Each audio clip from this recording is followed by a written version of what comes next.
नमस्कार प्रिय विद्यार्थियों, आशा है आप स्वस्थ हैं। दृष्टि आईएएस के CUET ऑनलाइन प्लेटफॉर्म में आपका स्वागत है। आशा करता हूं कि आपने मेरा पुराना वाला वीडियो देखा होगा जिसके अंदर मैंने आपसे सिलेबस एवं या पाठ्यक्रम के ऊपर अच्छी खासी चर्चा करी थी।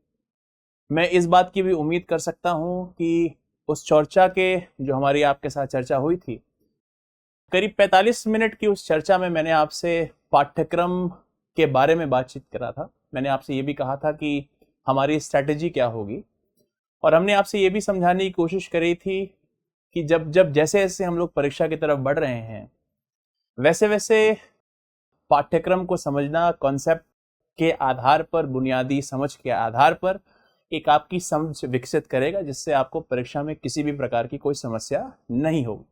हमने इसके बारे में अच्छी खासी चर्चा करी थी और मैं उम्मीद करता हूं कि आपने वह वीडियो मेरा पुराना देखा होगा। प्रिय विद्यार्थियों, आज जिस विषय के ऊपर हम आपसे चर्चा करेंगे वह पहला अध्याय होगा इस पूरे पाठ्यक्रम के अंदर, जिसमें हम लोग कांग्रेस का प्रभुत्व देखेंगे। खास करके उन 3 बिंदुओं पर बातचीत करेंगे, जैसे कि पहले चुनाव में क्या क्या कठिनाई थी देश के अंदर, किन समस्याओं से हमारा देश उस समय जूझ रहा था।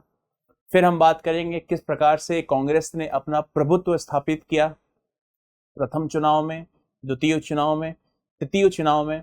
फिर हम बातचीत करेंगे कि उस समय का प्रमुख विपक्षीय दल कौन कौन सा था, उस समय कौन कौन से अपोजिशन पार्टीज हुआ करती थी देश के अंदर लोकतांत्रिक चुनाव के दौरान। और इन विचारों को समझने से पहले कुछ बुनियादी कॉन्सेप्ट्स को हम पढ़ेंगे। फिर बाद में हम MCQ, खास करके जो परीक्षा उपयोगी प्रश्न है, उनके बारे में चर्चा करेंगे। तो मैं उम्मीद करता हूं कि इस पूरी पाठ्यक्रम के ऊपर, इस पूरे अध्याय में आप केवल उन बातों पर ध्यान देंगे जिसको हम लोग कॉन्सेप्ट कहते हैं। और कॉन्सेप्ट अगर एक बार आपने समझ लिया तो सारी की सारी परीक्षा, चाहे वो आप किसी भी परीक्षा को, चाहे वो इस अध्याय से रिलेटेड होगी, किसी भी परीक्षा में जो आने वाले समय में कैसे भी प्रश्न अगर आपके सामने आएंगे, आप आराम से उसको हल कर पाएंगे। तो चलिए शुरू करते हैं इस सफर को। तो सबसे पहले आज इन बातों पर थोड़ी सी बातचीत कर लेते हैं। मैं उम्मीद करता हूं कि इस जो हमारा ये अध्याय है, इसमें इस अध्याय को समझने के पहले कुछ बुनियादी अवधारणाओं से हमको परिचित होना पड़ेगा। खास करके हमको उनसे भी परिचित होना पड़ेगा जो हम जिस बिंदु पर हमने खास करके 9वीं कक्षा में, 10वीं कक्षा में, 11वीं कक्षा में, या आपने पहले की कक्षाओं में इसके बारे में पढ़ा होगा, उन बातों को थोड़ा सा ध्यान से समझने की कोशिश करेंगे ताकि हम एक अध्याय की कड़ी को समझ पाए। तो शुरू करते हैं सबसे पहले ब्रिटिश उपनिवेशवाद की बारे में। तो जैसे कि आप जानते हैं कि एक सरकारी कंपनी भारत के अंदर आती है केवल और केवल व्यापार करने के उद्देश्य से। धीरे धीरे वही सरकारी कंपनी कहने लगती है कि व्यापार करूंगी तो केवल और केवल मैं करूंगी, मेरे अलावा व्यापार कोई और नहीं करेगा। धीरे धीरे वही सरकारी कंपनी कहने लगती है सत्ता भी मेरी, जज भी मेरा, मजिस्ट्रेट भी मेरा, कोर्ट भी मेरा, और पूरी की पूरी सार्वभौमिक ताकत रहेगी तो केवल और केवल मेरी रहेगी। जी हाँ, बिल्कुल भी सही आप सोच रहे हैं, मैं बात कर रहा हूं अंग्रेजी ईस्ट इंडिया कंपनी की। तो कहानी उस भारत की है जो एक उपनिवेशवाद, एक साम्राज्यवाद के जाल में फंस चुका था। कहानी उसी भारत की है जो इसकी परछाई से एक लोकतांत्रिक आशाओं की तरफ बढ़ रहा था। कहानी उसी भारत की है जहां पर लोकतांत्रिक आज़ादी के लिए, आज़ादी के स्वप्न के लिए, भारत के जो आम नागरिक हैं उनके स्वप्न के लिए अनेक हमारे फ्रीडम जो हमारे जो क्रांतिकारी थे, स्वतंत्रता सेनानी थे, उन्होंने अपने प्राण की आहुति दी। तो उसी संदर्भ में हम लोग ने इसके बारे में चर्चा करना है। तो ऐसा देखा गया कि स्वतंत्रता संग्राम हमने क्यों शुरू किया। भारत की अगर उस दौरान की अगर स्थिति को देखेंगे तो भारत के में जो अंग्रेजों का शासन था, अगर अंग्रेजों का शासन बहुत ही अच्छा होता और अंग्रेजों का शासन सामान्य नागरिक को उनके हितों को प्रदान करता हुआ दिखता, तो ये स्वाभाविक सी बात है कि कभी भी हम अंग्रेजी हुकूमत से आज़ादी की मांग नहीं कर रहे होते, क्योंकि उस समय की परिस्थिति कुछ इस प्रकार से थी कि जो अंग्रेजी हुकूमत भारत के अंदर स्थापित थी वो भारत को एक नागरिक के रूप में नहीं देखती थी।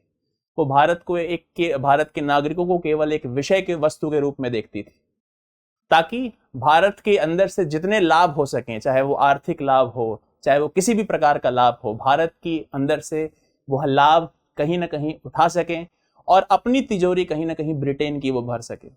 तो इस पूरे सिलसिले में हमने आज़ादी की मांग को रखा, हमने इस बात को रखा, हमने स्वतंत्रता सेनानियों ने एक तरफ आज़ादी के बहुत सारे आंदोलन छेड़े। अगर आपने इतिहास के पन्नों में देखा होगा तो आप अच्छे से जानते हैं, चाहे वो असहयोग आंदोलन हो, चाहे वो अंग्रेजों भारत छोड़ो आंदोलन हो, चाहे वो डिफरेंट तरह तरह के जो आंदोलन हुआ करते थे उस दौरान अंग्रेजी हुकूमतों के खिलाफ हम लोग ने आंदोलन छेड़ा था। और मांग केवल इतनी सी थी कि भारत के अंदर एक ऐसी समर्पित सरकार आए जो एक आम नागरिक को उनके हितों के हिसाब से उनके हितों का संरक्षण कर सके, एक आम नागरिकों को जो उनका हक है वो मुहैया करा सके। केवल इसी बात की कहीं ना कहीं हम मांग कर रहे थे।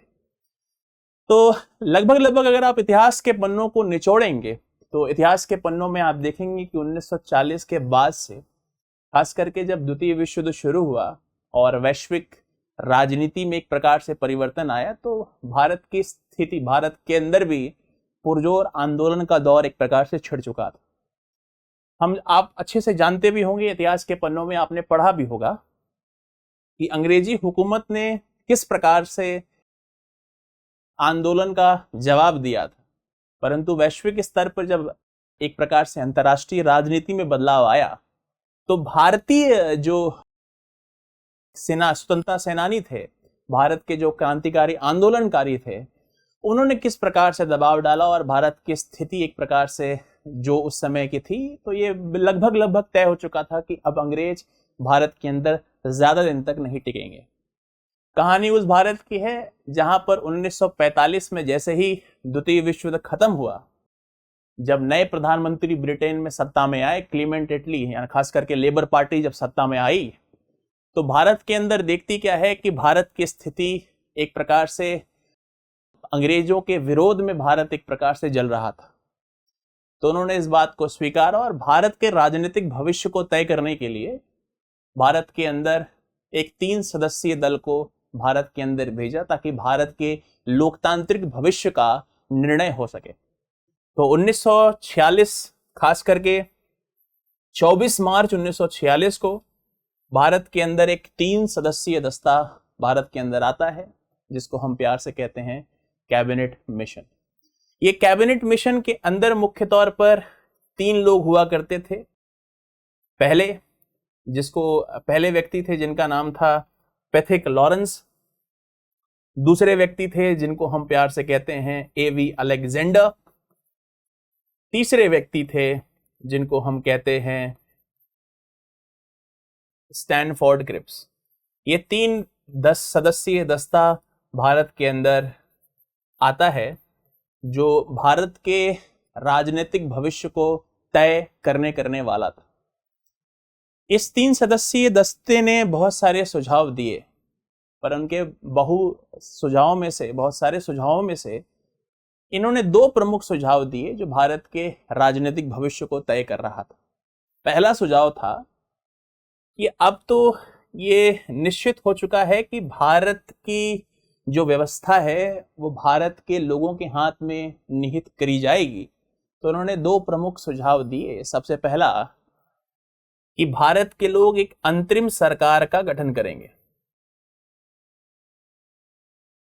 दूसरा सुझाव इनका था कि एक संवैधानिक सभा का गठन किया जाए। अब मैंने कहा कि अंतरिम सरकार और संवैधानिक सभा, ये क्यों किया गया, इसका क्या कारण था, आइए थोड़ा जानते हैं।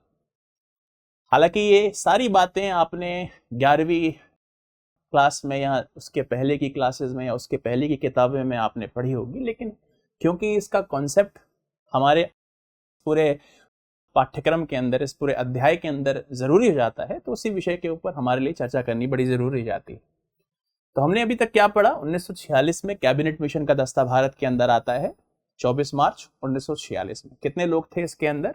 3 लोग हुआ करते थे, पैथिक लॉरेंस, एवी अलेक्जेंडर और स्टैनफोर्ड क्रिप्स। इन 3 लोगों ने प्रमुख तौर पर 2 सुझाव दिए। पहला सुझाव था अंतरिम सरकार का गठन, दूसरा सुझाव था संवैधानिक सभा का गठन। अब जब तक हम संविधान बना रहे थे, क्योंकि अब भारत के लोग भारत के संविधान के हिसाब से देश के अंदर शासन करने वाले थे, तो उस दौरान जब तक हम पूरे संविधान को बना रहे थे, तो उस दौरान देश के अंदर जो सत्ता रहेगी केंद्र के अंदर, वो कौन रहेगी? तो उसके लिए हमने अंतरिम सरकार का गठन किया। तो इन दोनों का गठन चुनाव के पश्चात होने वाला था। तो चुनाव कराने की एक प्रकार से मांग, एक प्रकार से भूमिका उठ रही थी और चुनाव होने वाले थे। तो 1946 में जो संविधान सभा के जो चुनाव हुए, उसके अंदर जनसंख्या के आधार पर सीटों को बांटा गया। आप अच्छे से जानते हैं कि उस समय की जनसंख्या लगभग 39 करोड़ थी और हम लोग को जनसंख्या के आधार पर सीटों को आवंटित करना था। तो अंग्रेजी में 1 मिलियन यानी करीब 10 लाख पर एक सीटों को आवंटित हमने किया। तो उस हिसाब से देश के अंदर लगभग 389 यानी कि 379 सीटें लगभग तय करी गई, जो जाने वाली थी, जिसको अगर हम विभाजित करके अगर समझाएं आपको, तो 385 प्लस 4 हम इसके बारे में कह सकते हैं। ये जो 4 थी, ये मुख्य कमिश्नरी प्रांत से आने वाले थे। और खास करके अगर हम इनके बारे में बात करें, तो ये मुख्य कमिश्नरी प्रांत क्या है? मुख्य कमिश्नरी प्रांत जहां पर चीफ कमिश्नर एक प्रकार से इसके मुखिया हुआ करते थे, 4 जगहों से: अजमेर, बलूचिस्तान, कुर्ग और दिल्ली। और इस 385 में से, क्योंकि हमारा जो भारत था उस दौरान, आप अच्छे तरीके से आपको पता होगा, हमारा जो भारत था उस दौरान देसी रियासतों में बटा हुआ था और ब्रिटिश द्वारा संचालित जो प्रांत थे, प्रशासन किए गए प्रांत थे, उसमें हमारे देश को बांटा गया था। तो 385 में से 292 भारत के अंदर प्रोविंशियल असेंबली, जिसको हम कहें प्रांतों की सभाओं से चुन करके आने वाले थे और चुन करके आए। और 93 जो थे वो हमारे देश के अंदर देसी रियासतों से चुन करके आए। तो आप अगर ऐसा सोच रहे हैं और अगर आपको याद होगा, तो मैं आपको दोबारा बताना चाहता हूं कि ये जो चुनाव थे, ये प्रत्यक्ष चुनाव नहीं थे, ये अप्रत्यक्ष चुनाव थे। आप जानते हैं कि प्रांतों के सभा में जो सदस्य चुन करके गए थे, वो एकल संक्रमण मताधिकार प्रणाली से चुन करके गए थे, जिसको हम लोग सिंगल ट्रांसफरेबल वोट कहते हैं। और देसी रियासतों में जो सदस्य चुन करके गए थे, जो प्रिंसली स्टेट में जो सदस्य चुन के गए थे, वो मनोनीत होकर के गए थे, जिनको मनोनीत वहां के नेटिव प्रिंस यानी राजा ने किया था। तो ये जो 93 लोग हुआ करते थे, इनको नॉमिनेट किया गया था, मनोनीत किया गया था। मैं दोबारा समझाने की कोशिश कर रहा हूं आपसे। हमने आपसे क्या कहा? हमने कहा कि उस समय भारत जो है वो ब्रिटिश द्वारा प्रशासित राज्यों में बटा था और देसी रियासतों में बटा हुआ था। 2 राजनीतिक इकाइयों में भारत उस समय मुख्य तौर पर बटा था। तो 385 प्लस 4 लोग मुख्य कमिश्नरी प्रांत से, जिसमें अजमेर, बलूचिस्तान, कुर्ग और दिल्ली शामिल था। और 292 जो थे वो प्रांतों की सभाओं से, और 4 जो थे 93 जो थे वो देसी रियासतों से आने वाले थे। ये जो चुनाव था, ये प्रत्यक्ष चुनाव तो था नहीं, अप्रत्यक्ष चुनाव था। प्रांतों की सभा ऑलरेडी थी वहां पर, उस समय हुआ करती थी जो चुनाव हुए थे पहले। तो उन प्रांतों की सभाओं से जो सदस्य हुआ करते थे, उन्होंने एकल संक्रमण मताधिकार से लोगों को चुन करके संविधान सभा के अंदर भेजा था। अब जो नतीजे आए थे इस चुनाव के, क्योंकि उस समय 1946 के जो प्रांतों के चुनाव थे, उसमें कांग्रेस एक सबसे बड़े प्रमुख दल के रूप में था। तो उस दौरान अगर हम इसकी स्थिति को देखें और उस दौरान अगर हम इसकी स्थिति को याद करें, तो कुल मिलाकर के अगर सीटों के आवंटन के बारे में बातचीत करें तो आप देखेंगे कि कांग्रेस को केवल, मुस्लिम लीग को केवल और केवल 73 सीट मिली और कांग्रेस को 208 सीट लगभग मिलती है।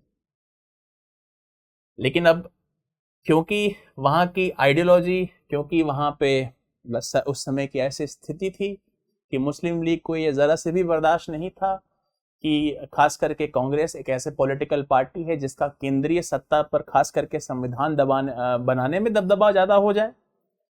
तो और खास करके उनकी अपनी महत्वाकांक्षाएं थी अपने राज्यों को लेकर के, तो उन्होंने अपना समर्थन यहां से वापस खींच लिया, संविधान सभा को बॉयकॉट कर दिया, संविधान सभा को कहा कि हम बिल्कुल भी इसके अंदर भाग नहीं लेंगे। तो स्वाभाविक सी बात है, संख्या इसके अंदर घट जाएगी और संख्या घट गई। कुल मिलाकर के संख्या इसके अंदर 299 हो गई।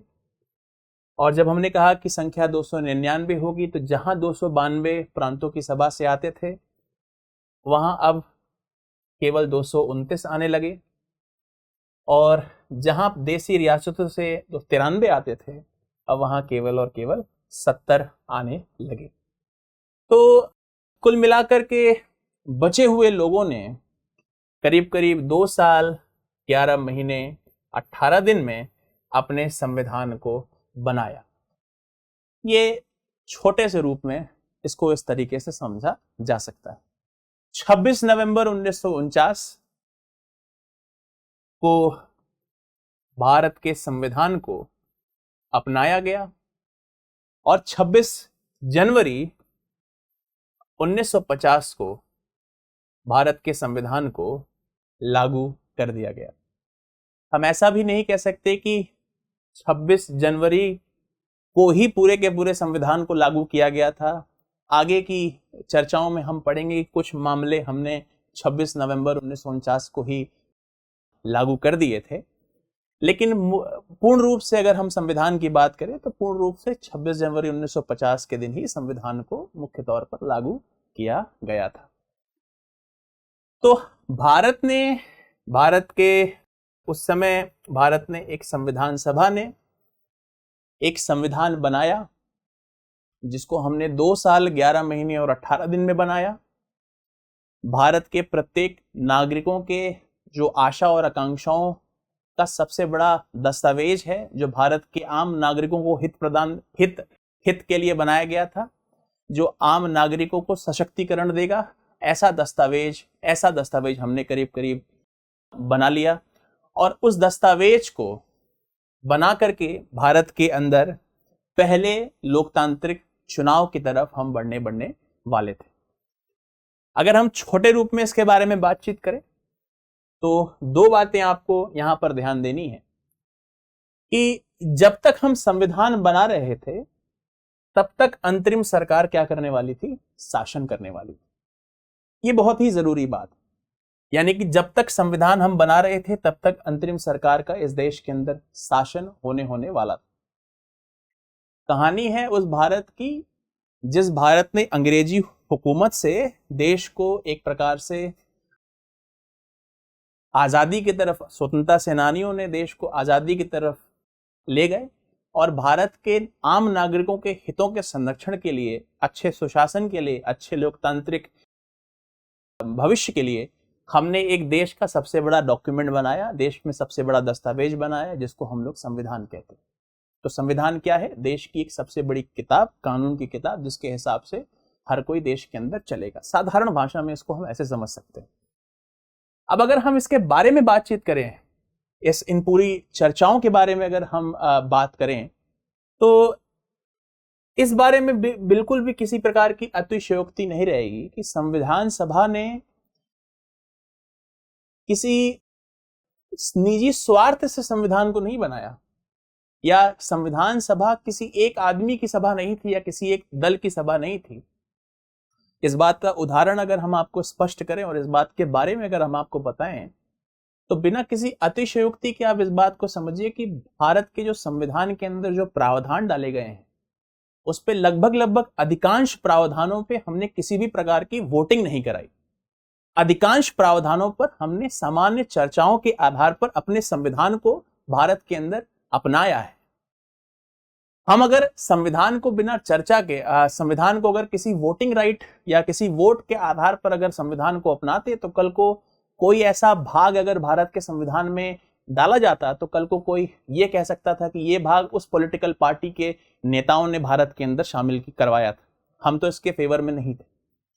तो उस आलोचना से भी बचने के लिए भारत के संविधान निर्माताओं ने आम सहमति से हर एक पहलू पर एक विस्तृत चर्चा करी, हर एक पहलू पर एक अच्छी खासी एक कॉन्सेंसस स्थापित किया, हर एक पहलू पर एक सामान्य जन भावनाओं को ध्यान में रखते हुए सामान्य चर्चा करके हर एक पहलुओं की गहराई में जाकर के क्या अच्छा है, क्या नहीं है, क्या राष्ट्र के अंदर हित में है, क्या राष्ट्र के अंदर हित में नहीं होगा, इस पर चर्चा करके हमने आम सहमति से संविधान बनाया, ना ही किसी प्रकार की वोटिंग से हमने अपने संविधान को बनाया। तो इसी चर्चा में एक चर्चा ये भी थी कि हम किस प्रकार का लोकतंत्र अपनाएं। क्या अध्यक्षीय शासन को हम अपनाएं कि क्या हम लोग लोकतांत्रिक संसदीय प्रणाली को देश के अंदर अपनाएं। तो हमने संसदीय प्रणाली को भारत के अंदर अपनाया और उसी संसदीय प्रणाली में हमने अप्रत्यक्ष लोकतंत्र को भारत के अंदर स्थापित किया। साधारण भाषा में अगर हम बात करें तो दो प्रकार के लोकतंत्र मोटे मोटे तौर पर होते हैं। एक होता है प्रत्यक्ष लोकतंत्र और दूसरा होता है अप्रत्यक्ष लोकतंत्र। साधारण भाषा में अगर हम समझाने की बात करें तो इसको आप ऐसे देख सकते हैं। हम अगर बात करें तो हमारे पास खास करके हमने किन विचारधाराओं को भारत के अंदर अपनाया, तो आप अच्छे से जानते हैं कि हमने भारत के अंदर प्रत्यक्ष लोकतंत्र अपनाया कि अप्रत्यक्ष लोकतंत्र अपनाया। तो मैंने आपसे कहा मैंने अप्रत्यक्ष लोकतंत्र हमने अपनाया, यानी कि इनडायरेक्ट डेमोक्रेसी भारत के अंदर हमने अपनाई। हमने किसी भी परिस्थिति में डायरेक्ट डेमोक्रेसी नहीं अपनाई, प्रत्यक्ष लोकतंत्र हमने नहीं अपनाया आम लोकसभा और विधानसभाओं के चुनाव के लिए। इसका कारण क्या था?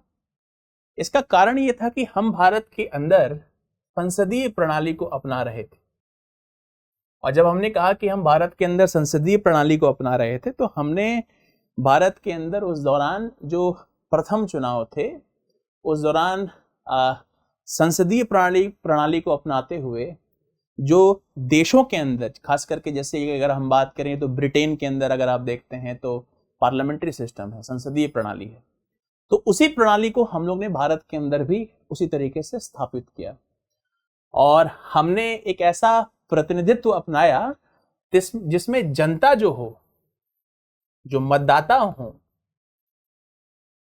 वह एक प्रतिनिधि को चुने और वह प्रतिनिधि जनता के आशाओं और अपेक्षाओं के हिसाब से देश के अंदर शासन करे।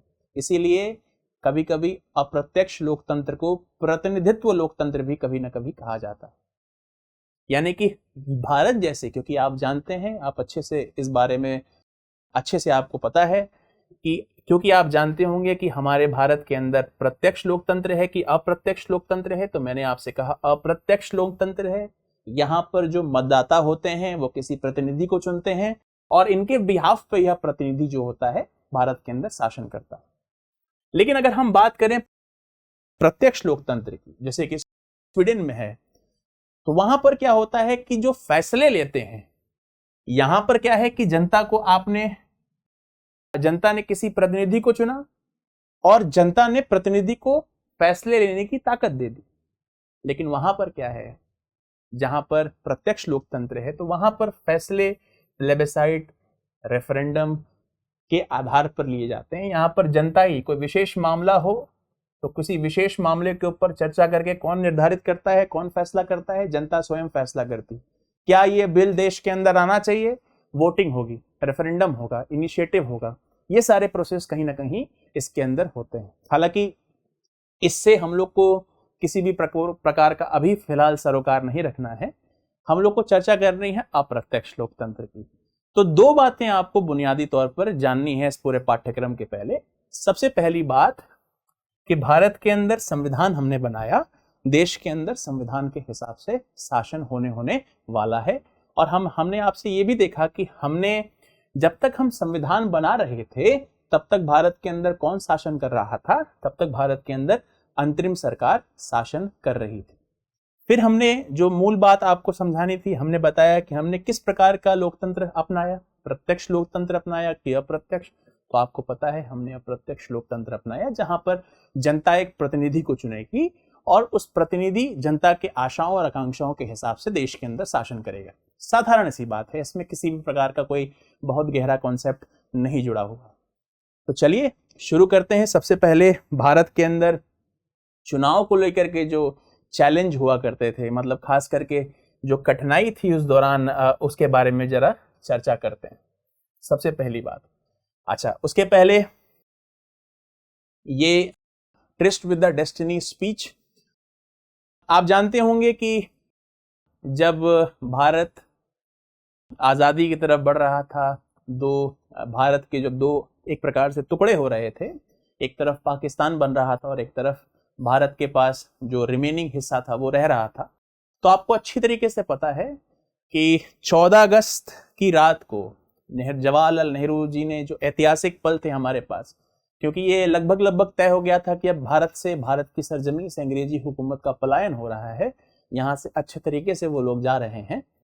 तो 15 अगस्त का रात का जो भाषण था, जिसमें जवाहरलाल नेहरू ने बड़ा ऐतिहासिक भाषण दिया था, in the stroke of the midnight when the world will sleep India will awake to life and freedom, यानी कि जब विश्व सो रहा होगा तो भारत की आज़ादी से, आगोश से जाग रहा होगा। तो बड़ी बेहतरीन सी स्पीच है, अगर आप उसको देखेंगे तो, हालांकि अंग्रेजी में स्पीच है, लेकिन अगर आप उसको देखेंगे तो आपको मालूम पड़ेगी कि उस समय भारत के प्रधानमंत्री ने, हालांकि अंतरिम सरकार के प्रधानमंत्री थे, उस समय भारत के प्रधानमंत्री ने क्या कहा था और उस समय भारत की आशाएं, चुनौतियां क्या थी देश को लेकर के, उन्होंने साधारण सी स्पीच में बताया है। तो चलते हैं साहब, इसी आधार पर थोड़ी सी विस्तृत चर्चा करते हुए कि हमारी सामान्य चुनौतियां क्या थी। अब देखिए, अगर मैं सामान्य चुनौतियों के बारे में बातचीत करूं तो बहुत सारे जो देश भारत के साथ आजाद हुए थे, बहुत सारे जो देश थे जो भारत के साथ आजाद हुए थे, उन्होंने भारत से, खास करके भारत के बारे में ये कहा था कि क्या जरूरत है भारत को लोकतांत्रिक आशाओं की तरफ बढ़ने की, क्या जरूरत है फिलहाल अभी लोकतंत्र जैसी चीजों को अपनाने की। खास करके बहुत सारे देश जो उपनिवेशवाद से स्वतंत्रता प्राप्त करी थी, उनका ये मत था कि फिलहाल एक प्रकार से जो अंतरिम सरकार आपके देश में चल रही है, उसी अंतरिम सरकार को आप कंटिन्यू करिए, क्योंकि अभी बुनियादी तौर पर भारत उतना अमीर देश नहीं है जो लोकतंत्र जैसी प्रीशियस चीज को, महंगी चीज को अपना सके। खास करके बहुत सारे लोगों ने यह भी कहा था कि अभी वर्तमान में भारत की खुद में बहुत सारी चुनौतियां हैं, अक्यूट पॉवर्टी है, गरीबी रेखा के नीचे, बेसिक बुनियादी सुविधाएं लोगों को नहीं है, अभी रोटी कपड़ा और मकान की जब हम बात करते हैं तो भाई भारत के अंदर ये सारी चीजें एक प्रकार से एक सपन जैसी दिख रही है। राष्ट्रीय एकता की अगर हम बात करें मित्रों, तो भारत क्या अभी भारत का बंटवारा हुआ है? अभी वर्तमान में भारत को धर्म के आधार पर बांट दिया गया है? राजनीतिक हितों में राज्यों को पुनर्गठित करने की अभी आवश्यकता है इस देश के अंदर। तो उस दौरान अगर हम इस पूरी परिस्थिति को देखें, इस दौरान अगर हम पूरी विचारधारा को देखें, तो आपको याद होगा इस समय कि इस पूरे विचारधारा में भारत के बहुत सारे बुद्धिजीवी, विश्व के बहुत सारे बुद्धिजीवियों ने यह कहा था कि भारत को किसी भी परिस्थिति में लोकतंत्र को नहीं अपनाना चाहिए। भारत के अंदर विविधताएं कितनी सारी हैं, भारत किस प्रकार से राष्ट्रीय एकता को सुनिश्चित करेगा, ये सारी चीजें कहीं ना कहीं उस दौरान भारत के लोगों ने, भारत के जो संविधान निर्माता थे, उनसे प्रश्न करा और उनसे पूछा कि आप क्यों इस प्रकार के महंगे शौक को पाल रहे हैं, लोकतंत्र को क्यों अपनाना चाह रहे हैं। प्यारे मित्रों, इतिहास में हमेशा एक चीज याद रखिए, और वो एक ऐसी चीज है जिसको एक सामान्य विद्यार्थी जरूर याद रखे। जब आपसे आपकी हार की प्रतीक्षा पूरा विश्व कर रहा हो, जब आपसे हर कोई हार की उम्मीद कर रहा हो, और उस समय अगर आप चैंपियन बन करके रेस में सबसे पहले आए, तो जीतने का असली मजा वही होता है। जब विश्व के सामने भारत एक ऐसे देश के रूप में था जो बेफिजूल के सपने देख रहा था, बेफिजूल के सपने पाल रहा था। और अगर भारत ने लोकतांत्रिक आशाओं में एक ऐसा लोकतंत्र बनाया जिसमें एक सामान्य हितों का संरक्षण हो सके, एक ऐसा चुनाव करवाया और वह चुनाव पारदर्शी चुनाव था, तो वैश्विक स्तर पर भारत की ही जीत होगी। और उसी कल्पना को हम लोग इसके बारे में देखें। भारत के जो आंतरिक लीडर थे, अधिकांश ये मानते थे कि लोकतंत्र के बिना आजादी का कोई मतलब नहीं। अगर भारत में आम जनमानस को लोकतंत्र ना दिया जाए, लोकतांत्रिक सरकारें ना दी जाएं, तो भारत के अंदर आजादी का कोई महत्व नहीं होगा। इस दौरान सच्चे लोकतंत्र वही होता है जो एक आम नागरिक को सशक्त बनाता है, ऐसा भी कथन कहीं ना कहीं सामने आया। भारत के पारंपरिक जो बड़े नेता थे उन्होंने इस बात को कहा। तो विश्व में जो हमारे जो नेता थे उन्होंने मुख्य तौर पर दो बिंदुओं के आधार पर इस बात को कहा। भारत के नेता जो थे उन्होंने कहा, भारत अगर विविधता से भरा हुआ देश है तो क्या हम लोकतंत्र को ना अपना करके एक आत्मकता की तरफ बढ़ते? नहीं। जितनी ज्यादा विविधता है उतनी ही ज्यादा जरूरी हो जाता है कि भारत के अंदर लोकतंत्र स्थापित हो, यह भारत के नेताओं का मानना था। संविधान सभा के अंदर संविधान सभा के अधिकांश लोगों का एक आम सहमति थी कि भारत के लोगों की भागीदारी सुनिश्चित करेगा अगर हम भारत के अंदर एक लोकतांत्रिक ढांचे को अपनाते हैं। आम जनमानस को सशक्त बनाएगा, भागीदारी मिली तो उनके हितों का संरक्षण भारत के अंदर एक प्रकार से हो सकेगा। तो इन आधारों पर भारत के अंदर लोकतांत्रिक आशाओं को कहीं ना कहीं सुदृढ़ किया गया। भारत के अंदर एकात्मकता की तरफ हम लोग नहीं बढ़े और लोकतांत्रिक विश्वास की तरफ कहीं ना कहीं बढ़े। विश्व ने क्या कहा? ये जो प्रीशियस चीज है, समृद्ध राष्ट्र में ही लोकतंत्र आता है, भारत जैसे गरीब देश में क्यों लोकतंत्र आएगा? लोगों ने तो इस तरीके से हास्यास्पद तरीके से हमारी आलोचनाएं करी। कैसा रहेगा भारत? भारत किस प्रकार से रहेगा? लोकतंत्र को अपना करके और गरीब बनता जाएगा भारत? ऐसी चीज में प्रयोग क्यों करना, एक्सपेरिमेंट क्यों करना? क्या भारत के अंदर इतने संसाधन मौजूद हैं जो निष्पक्ष चुनाव करवा सकें?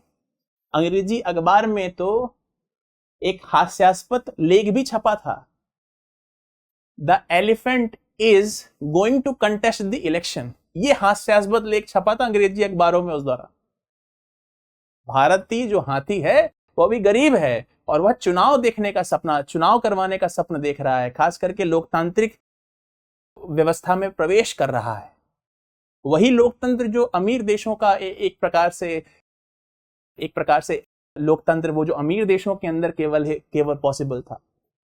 तो इस दौरान एक प्रकार से भारत के ऊपर पूछा गया कि क्या संविधान जो बना रहे हैं आप लोग, क्या आम जनता उस संविधान को मानेगी? वही संविधान जो एक सामान्य 379 लोगों ने करीब करीब बनाया है, उसी संविधान जिसके विरोधाभास में दो देश बढ़ गए। ऐसी आलोचना कहीं ना कहीं लोगों के अंदर सर चढ़ करके बोल रही थी। लोगों के अंदर एक प्रकार से विचार, खास करके पश्चिमी देशों के कुछ नेता लोग थे जो इस प्रश्न को कहीं ना कहीं उठा रहे थे। अगर हम इसके बारे में बात करें तो स्वाभाविक सी बात है कि चुनौतियां तो थी।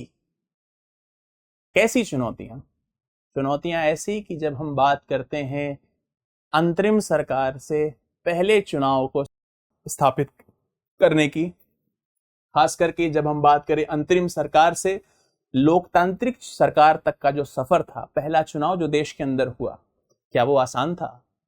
स्वाभाविक सी बात है कि वो बिल्कुल भी आसान नहीं था। देखने वाली बात यह भी है, गौर करने वाली यह भी बात है कि हम इन चुनौतियों को समझते भी थे। अंग्रेजी में एक बड़ी अच्छी कहावत कही जाती है कि knowing and then ignoring is the biggest fallacy.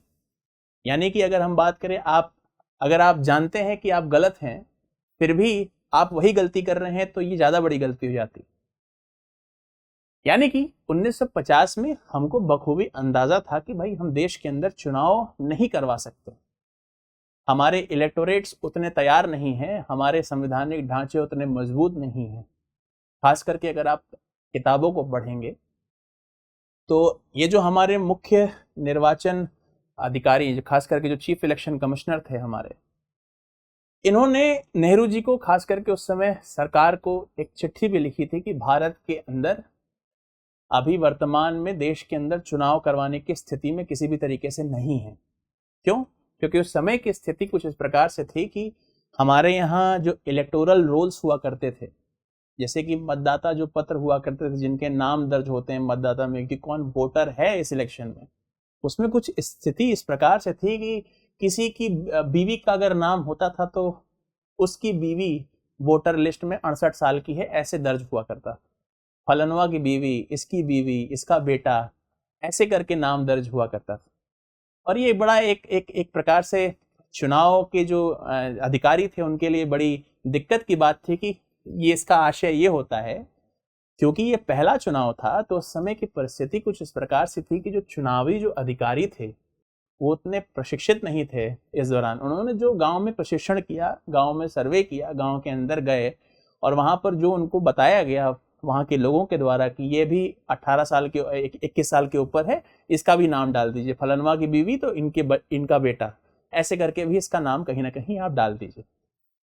तो जब इन सारी बातों के ऊपर जब चर्चा होने लगी तो इतनी बड़ी मतदाता सूची को बनाना, इतने बड़े मतदाताओं को एकत्रित करना, ये सब अपने आप में एक बहुत बड़ा चैलेंज था देश के अंदर। संगठित करना, चुनाव के जो मशीनरी थी, खास करके जो चुनाव के अधिकारी थे, उनको भारत के अंदर प्रशिक्षित करना, उनको बताना कि किस प्रकार से चुनाव होता है, इनके अंदर आपको किन किन बातों का ध्यान रखना है।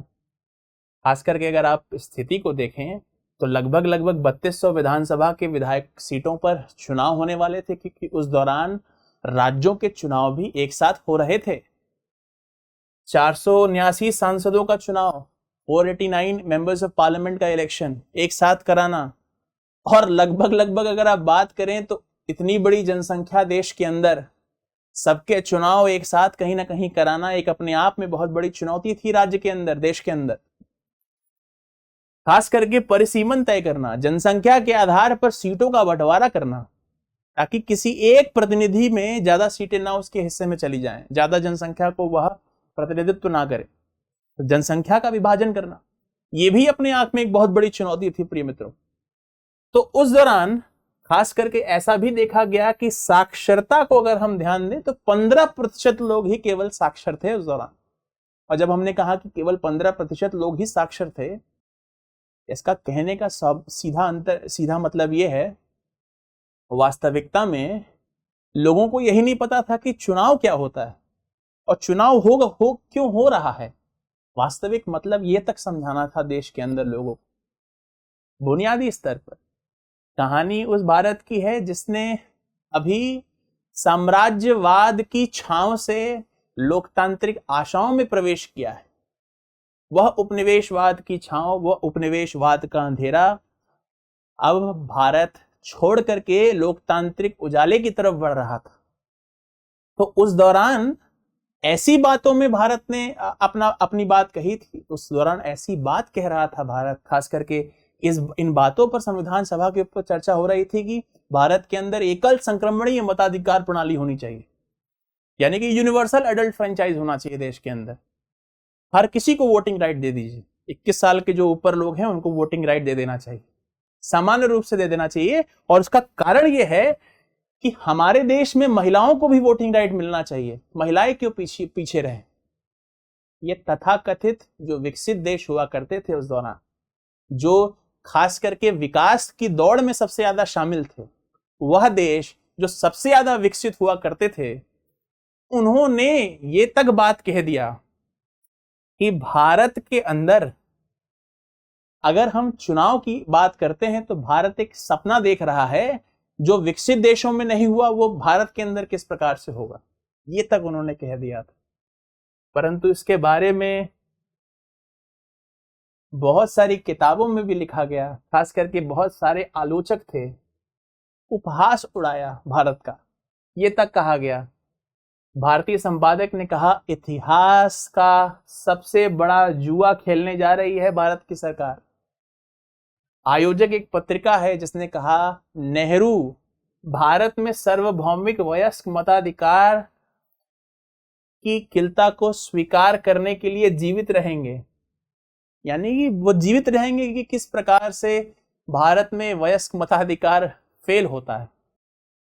भारतीय सिविल सेवा के ब्रिटिश सदस्य ने कहा एक भविष्य और अधिक प्रबुद्ध युग लाखों निरक्षर लोगों के वोटों को रिकॉर्ड करने के बेतुके प्रहसन पर आश्चर्य के साथ देखेगा।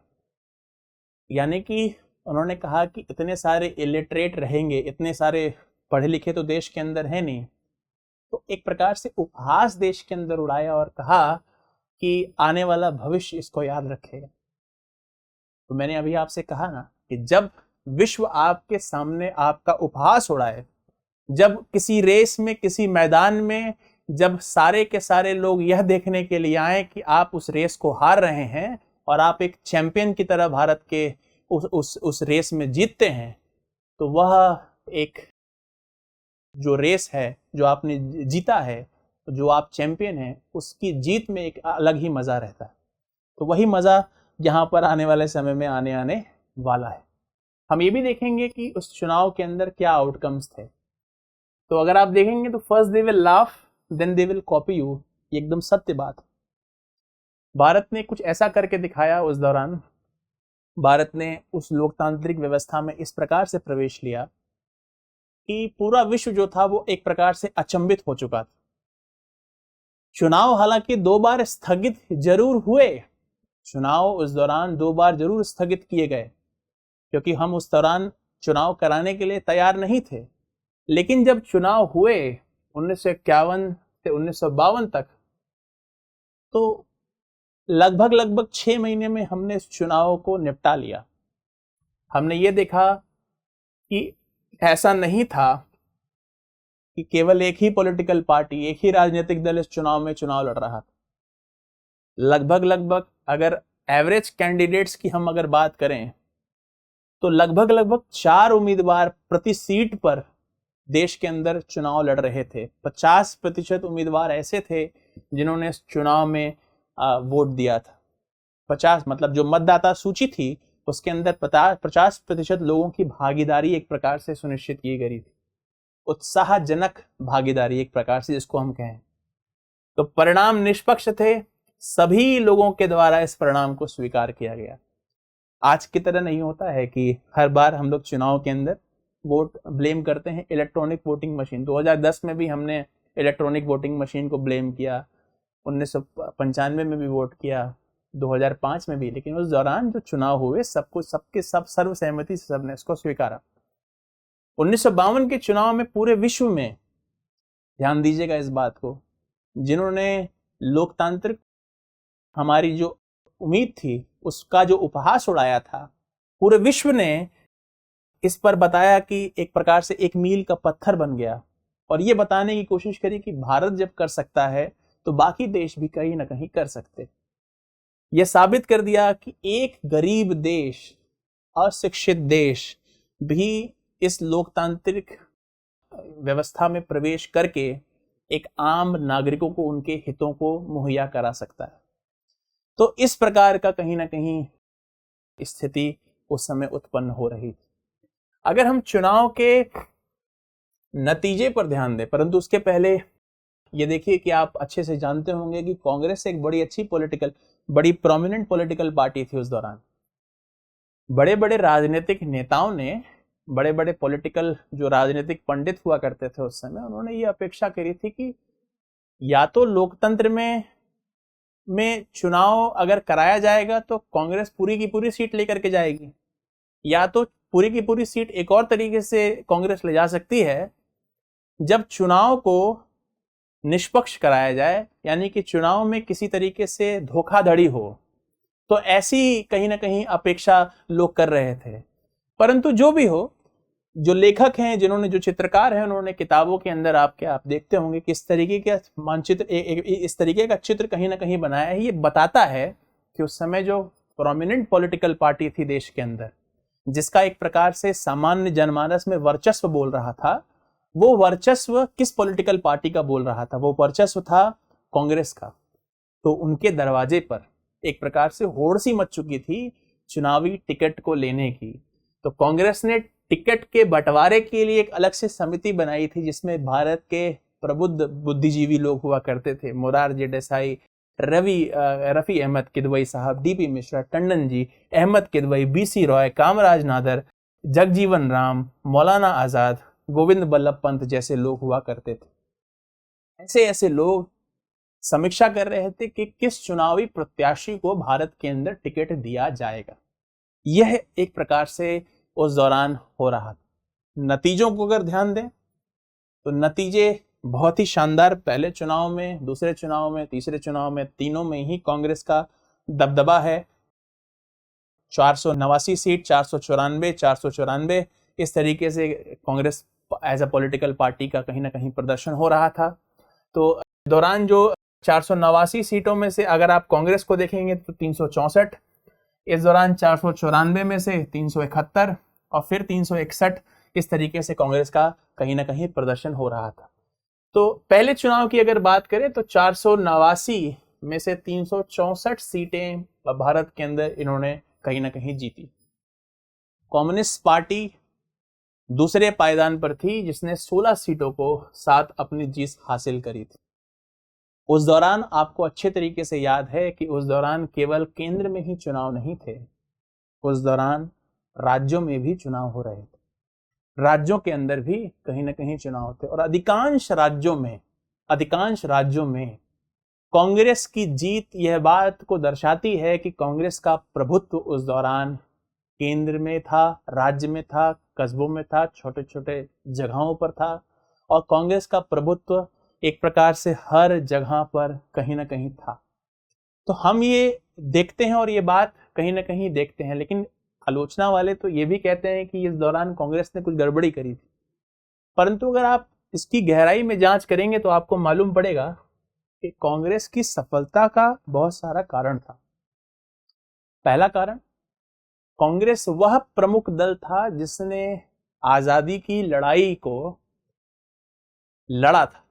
कांग्रेस वह दल था, खास करके अगर आपको वो बात याद होगी, जब एओ ह्यूम और जो खास करके जो पूंजीवादी नेता थे, जिनको पॉलिटिकल पार्टी का, जो अंग्रेजों के खिलाफ एकजुट होकर के एक प्रिंसिपल पॉलिटिकल पार्टी में लड़े, जब ऐसा ख्याल आया था तो ऐसी आलोचना करी गई थी कि जो कांग्रेस पार्टी है ये केवल और केवल पूंजीवादियों के द्वारा बनाई गई पार्टी है। कुछ पूंजीवादी मिलकर के अपनी बातों को अंग्रेजों के सामने रखते हैं। परंतु हम देखते हैं कि इतिहास के पन्नों में जैसे जैसे हम प्रवेश करते हैं, भारत के अंदर 9 जनवरी 1915 के दिन जैसे ही गांधी जी भारत के अंदर आए, चंपारण किया, अहमदाबाद किया, खेड़ा किया, गांधी का एसोसिएशन किस प्रकार से कांग्रेस के साथ था।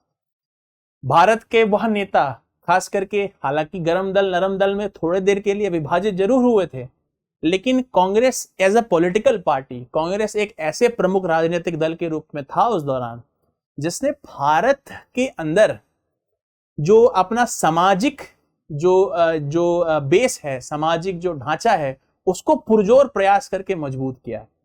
असहयोग आंदोलन, सविनय विज्ञा आंदोलन, ऐसे ऐसे आंदोलन, अंग्रेजों भारत छोड़ो आंदोलन, सामाजिक जो तबका था वो कांग्रेस को एक मेन पॉलिटिकल पार्टी के रूप में देख रहा था। सामान्य नागरिक एक Congress as a political party को, सामान्य नागरिक कांग्रेस को एक सामान्य रूप से कहीं ना कहीं देख रहा था।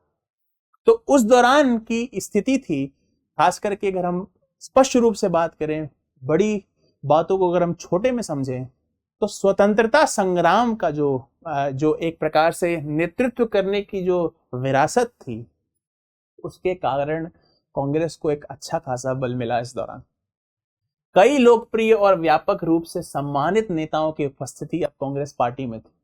खास करके अगर आप दूसरी पॉलिटिकल पार्टी देखेंगे, जो आने वाले समय में भी प्रमुख अपोजिशन पार्टी के रूप में आप पढ़ेंगे, तो आप उसमें यह भी देखेंगे कि जो पॉलिटिकल पार्टी थी वह पॉलिटिकल पार्टी एक प्रकार से ऐसी पॉलिटिकल पार्टी थी, इतनी बड़ी कांग्रेस एक बड़ी बड़ी पॉलिटिकल पार्टी थी, राजनीतिक दल था, कि बाकी सारी राजनीतिक दल जो आने वाले समय में बड़े बनेंगे उनका उद्भव कांग्रेस से ही हुआ है एक प्रकार से।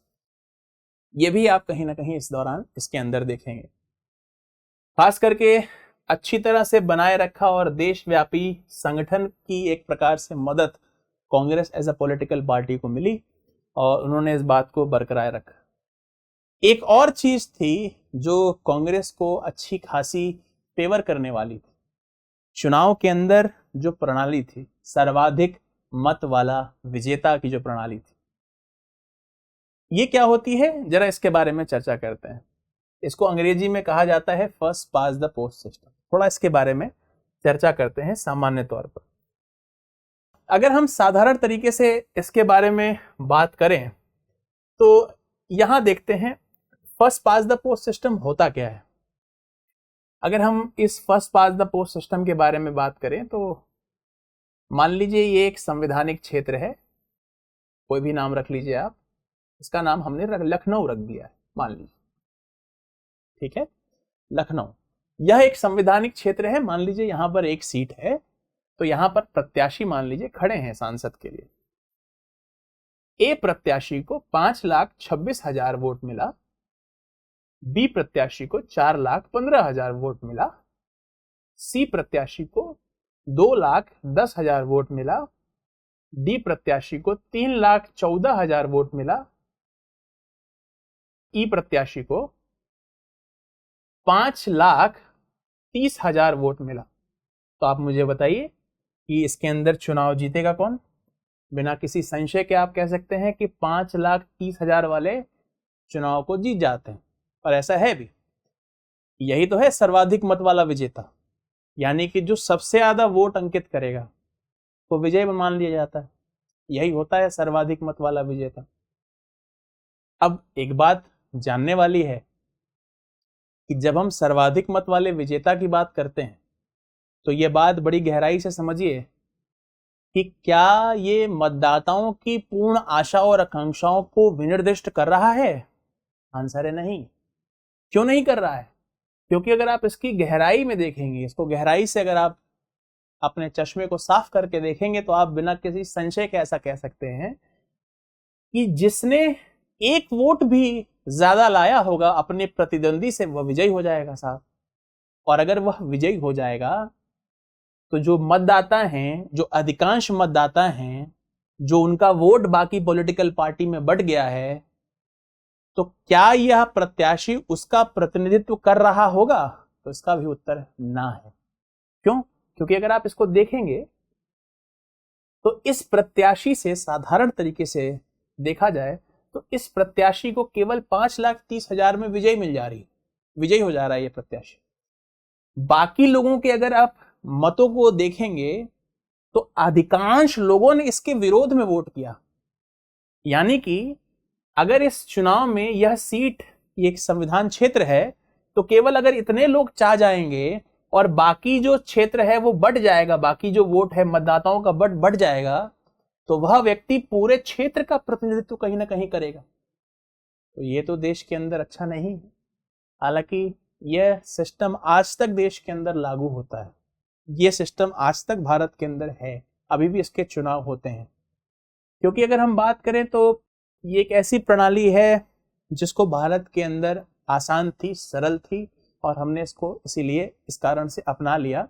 वो बात अलग है कि आज के डेट में संवैधानिक क्षेत्र में हर व्यक्ति अपने संवैधानिक विकास के लिए बात करता है। इसकी आलोचना भी होती है इस सिस्टम की कि अल्पसंख्यकों के हितों का संरक्षण ये सर्वाधिक मत वाला विजेता नहीं कर पाता। बिल्कुल स्वाभाविक सी बात है, ऐसा होता भी है। लेकिन अब ये सिस्टम हमारे देश के अंदर आज तक लागू होता, और ये एक सफल लोकतंत्र में कहीं ना कहीं अगर आप देखा जाए तो ये सिस्टम ऐसा है भी, सर्वाधिक मत वाला विजेता होता भी है। तो इस सिस्टम ने भी सरकार को, खास करके कांग्रेस पार्टी को, कहीं ना कहीं उस समय बहुत मदद दी। कैसे? यही बात यहां पर बताई गई है। ये लिखा गया है कि सभी गैर कांग्रेसी वोट एक साथ कांग्रेस के वोटों से कहीं अधिक थे। लेकिन वह जो वोट थे वो कहीं ना कहीं बाकी पॉलिटिकल पार्टी में बढ़ गए थे, जिसकी वजह से ये जो प्रत्याशी था कांग्रेस का वह विजयी हो जाता। तो ऐसे शासन प्रणाली में, ऐसे सिस्टम ने भी उस दौरान कांग्रेस को बहुत ज्यादा मदद दी। तो क्या हम किसी एक कारण को बता सकते हैं कि उस दौरान कांग्रेस का प्रभुत्व क्यों आया? बहुत सारे कारण थे। इन कारणों को आपको ध्यान में रखना है, परीक्षा उपयोगी है और इसके बारे में आपसे प्रश्न पूछ सकता है। बहरहाल आगे चलते, लेकिन सवाल अब यहां पर यह आता है, असली सवाल, कि जो उस दौरान चुनाव हमने कराए थे, क्या वह चुनाव लोकतांत्रिक चुनाव थे कि नहीं थे? क्या वास्तविकता में किसी भी प्रकार की इसमें दिक्कत नहीं थी? क्या वास्तविकता में उन चुनावों को लोकतांत्रिक आशाओं के आधार पर चलाया गया था, करवाया गया था? तो इसका उत्तर साधारण शब्दों में है बिल्कुल। क्योंकि उस दौरान जो चुनाव थे, उन चुनावों के अंदर प्रमुख विपक्षी दल भी थे। बहुत सारे दलों ने भी चुनाव कहीं ना कहीं लड़ा था, अपने अपने प्रत्याशी कहीं ना कहीं उतारे थे। और ऐसा भी नहीं है कि केवल कांग्रेस ही वहां पर जीत करके आया था। कांग्रेस का अगर आप प्रतिशत देखें तो कांग्रेस को केवल और केवल 45% वोट उस दौरान मिला था। एक पहले जनरल इलेक्शन के अंदर अगर हम बात करें तो 45% वोट मिला, लेकिन 74% सीटें उनको कहीं ना कहीं मिली। 45% वोट और 74% सीटें उनको कहीं ना कहीं मिलती है। यानी कि 55% लोगों ने कांग्रेस के विरोध में वोट किया, लेकिन वह वोट जो था वो कहीं ना कहीं क्या हो गया? पट गया। इस दौरान इसी कारण से सबसे ज्यादा प्रत्याशी कांग्रेस के जीते।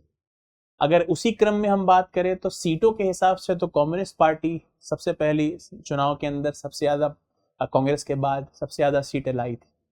लेकिन अगर हम सोशलिस्ट पार्टी की बात करें तो उनको वोट परसेंटेज में काफी अच्छा वोट मिला था, 10% वोट मिला था, लेकिन सीट में वह ट्रांसफॉर्म नहीं कर पाई। हालांकि उसको केवल और केवल 3% वोट ही केवल और केवल मिला।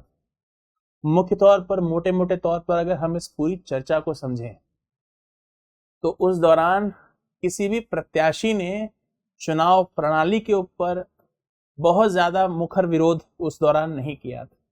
शांति व्यवस्था में वो चुनाव संपन्न कराए गए थे और एक हर्ष उल्लास जैसी व्यवस्था उस दौरान समय में उस दौरान राजनीतिक दलों के बीच में थी कि हाँ भाई, हमारे देश ने वह करके दिखाया जिसकी अपेक्षा भारत जैसे देश में नहीं थी। तो बड़ा एक ऐतिहासिक क्षण था वो, जहां पर हमने अपने पहले चुनाव करवाए। अब अगर हम बात करें 1957 में, खास करके आप अभी पढ़ेंगे भी दूसरे चैप्टर के अंदर राज्यों के पुनर्गठन के अंदर, कि किस प्रकार से भाषाई आंदोलन से राज्यों को पुनर्गठित किया गया, किस आधार पर राज्यों को पुनर्गठित करके भाषाई आधार पर विभाजित किया गया। तो 1957 में राज्य, जब केरल राज्य का विभाजन होकर के केरल राज्य की स्थापना हुई, तो केरल के अंदर पहला चुनाव करवाया गया था। और आप जान करके आपको बड़ा अच्छा लगेगा कि उस दौरान देश में पहली नॉन कांग्रेस पार्टी सत्ता में आती है, जिसको हम लोग कम्युनिस्ट पार्टी ऑफ इंडिया कहते हैं, जो एक प्रकार से कांग्रेस, यहां पर भाजपा लिखा है लेकिन यह है basically communist party of India होगा, सीपीआई, जिसने कम्युनिस्ट पार्टी ऑफ इंडिया और 5 निर्दलीय उम्मीदवारों के साथ मिलकर के समर्थन से अपनी सरकार कहीं ना कहीं बनाई, जिसके अंदर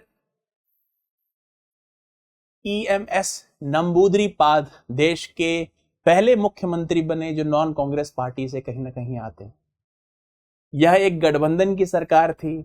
और अगर हम इस पॉलिटिकल जर्नी को ध्यान से देखें तो आप जान करके आपको बड़ा आश्चर्य होगा कि कम्युनिस्ट पार्टी उस दौरान यह कह करके सत्ता में आई थी कि हम आधुनिक बदलाव कहीं ना कहीं देश के अंदर केरल राज्य में लाएंगे। केरला के अंदर उन्होंने शिक्षा का विधेयक पास लाया। केरल के अंदर उन्होंने भूमि अधिग्रहण के बहुत संगीन कानून लाए, जिसका विरोध केरल राज्य में बढ़ चढ़ करके हो रहा था।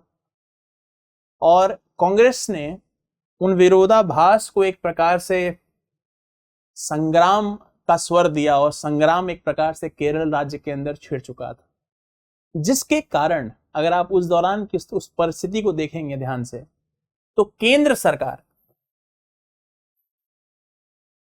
ने केरल सरकार के अंदर अनुच्छेद 356 का प्रयोग किया और राष्ट्रपति शासन उस राज्य के अंदर लगा दिया।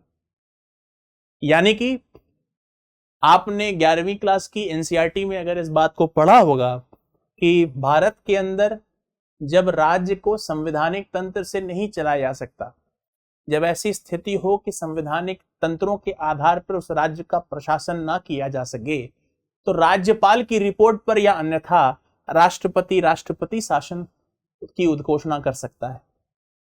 ऐसा संविधान में प्रबंध है।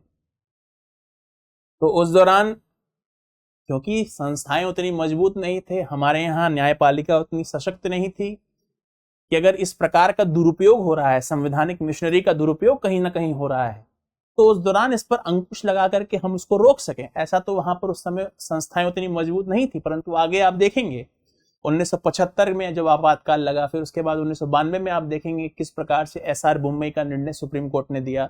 और अब जो है संविधान में राष्ट्रपति शासन अपनी मर्जी से लगाना एक साधारण बात है, राष्ट्रपति शासन आसानी से नहीं लग सकता। तो उस दौरान केंद्र ने कम्युनिस्ट सरकार को पूरी तरीके से बर्खास्त कर दिया था। और अगर हम बात करें, कम्युनिस्ट सरकार ने उस दौरान पूरी के तरीके से बर्खास्त कर दिया था और राज्य के अंदर किसका शासन स्थापित कर दिया था? राज्य के अंदर राष्ट्रपति शासन को स्थापित कर दिया था। तो इस दौरान हम ये भी देखते हैं कि कांग्रेस की जर्नी में कांग्रेस को एक आलोचना के दौर से भी कहीं ना कहीं आलोचना को भी झेलना कहीं ना कहीं पड़ता है, ये भी हम इसके अंदर देखेंगे। लेकिन अगर हम इस पिक्चर को अगर हटाएं, और ये तो एक स्थिति थी उस दौरान जिसके अंदर कांग्रेस की आलोचना मुखर रूप से होती है, और आगे भी जब हम चलेंगे, जब हम राष्ट्रीय आपातकाल के संदर्भ में आएंगे, तो हम उस दौरान भी देखेंगे कि किस प्रकार से राष्ट्रीय आपातकाल की आलोचना देश के अंदर होती है। तो उसी परिस्थिति को, उसी चीजों को अगर हम ध्यान में रखें, तो आप यहां पर अगर इसको गहराई से समझेंगे तो कांग्रेस का नेचर क्या था, कांग्रेस की प्रकृति क्या थी, उसका जो गठबंधन का जो राजनीति थी गठबंधन की, गठबंधन में इसलिए नहीं कह रहा हूं कि केंद्र सरकार में उन्होंने गठबंधन करके सरकार बनाई।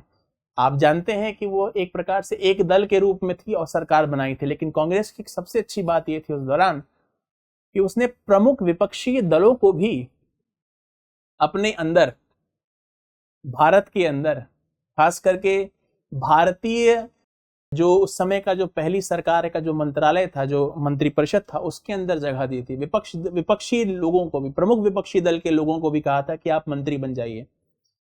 अगर उदाहरण के तौर पर हम बात करें तो आपको याद होगा भीमराव अंबेडकर साहब मुखर विरोध करते थे नेहरू जी की नीतियों का, मुखर विरोध। संविधान सभा में उन्होंने ये, संविधान सभा के बाहर उन्होंने ये तक कह दिया था कि अगर मुझे मौका दिया जाए तो मैं संविधान को जला दूंगा। क्यों कहा था उन्होंने, अगर मौका मुझे दिया जाए तो मैं संविधान को जला दूंगा? उन्होंने इस बात को इसलिए कहा था क्योंकि उस समय सरकारी नीतियों से, उस समय की जो सरकार थी उनके साथ उनका जो सामंजस्य था वो बहुत अच्छा बैठ नहीं रहा।